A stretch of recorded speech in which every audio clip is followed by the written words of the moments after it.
Hello, Pedro here. Today we're going to talk about the uses of the verbs interessar and agradar in Catalan. We use these verbs to express our preferences or our interests. For instance, as in the sentence, a mí m'agrada jugar al fútbol. I like playing soccer. One of the structures that we use the most is the agradar plus infinitive. Okay? And in these examples that you can see here, m'agrada ballar amb tu, o t'agrada jugar als escacs, o a les germanes els agrada menjar caragols. Okay? We always use the verb that we are liking in the infinitive form. Okay? In the same way that the ing form, I like dancing with you, or I like to dance with you, we use the infinitive in the second bit of the sentence. We use the verb agradar, which is to like, plus infinitive form. Okay? Three examples that we have here: I like dancing with you, m'agrada ballar amb tu, t'agrada jugar als escacs, do you like playing chess? Or a les hermanes els agrada menjar caragols, the sisters like to eat snails. Yeah, snails is a very popular Catalan dish. So let's have a look at the conjugation of these verbs. We don't conjugate these verbs agradar and interessar depending on or according to the person that is liking the action or is liking that object, but to the object or the action that is being liked instead. Okay? Let me show you some examples. So in this first sentence, m'agrada aquell noi, I like that boy or I like that lad, we have agrada, the singular form, the third person singular form of the verb agradar, in singular because we are liking that boy. Okay? Whereas in the second sentence, m'agradan els animals, I like animals. Okay? It's agraden becomes plural here because we're referring to the animals that we're liking. Okay?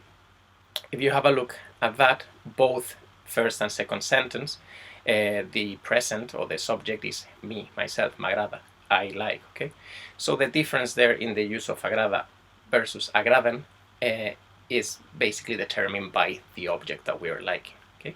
And the last sentence that we have there, a les noies els agrada jugar a tenis. D'acord? The girls like playing tennis. One good example of this is that any time that what we like is not an object or a person, okay, but an action, like jugar a tenis, like playing tennis, that is considered singular. So every time that we have the thing that we are liked as an action, okay, like jugar a tenis, we will have that verb in singular again. What does change depending on the person that is liking or that is interested in something is the actual pronoun that precedes these verbs. And here is a list of the pronouns that we use. In first person, m'agrada, d'acord? T'agrada, in second, li agrada, ens agrada, us agrada, or els agrada. So this differentiation that we have here, this is the change that we observe when different persons, different people are liking an object. And observe as well how the first and the second pronouns that you have there, they have a contraction there because agrada begins with a vowel, but the original forms would be m and et. D'accord? Then we have also something interesting that we have to note is that you know that in Catalan we can omit the subject, okay? But in these type of sentences, if we choose not to omit that subject, okay, we have to accompany it with the preposition a. Okay? So for instance, a mí m'agrada, I like, a tu t'agrada, you like, okay, and so and so and so.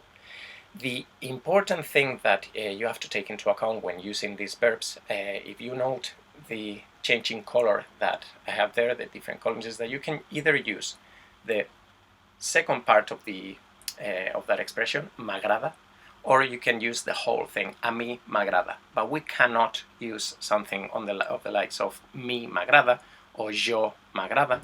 Okay, they're indivisible parts in a way.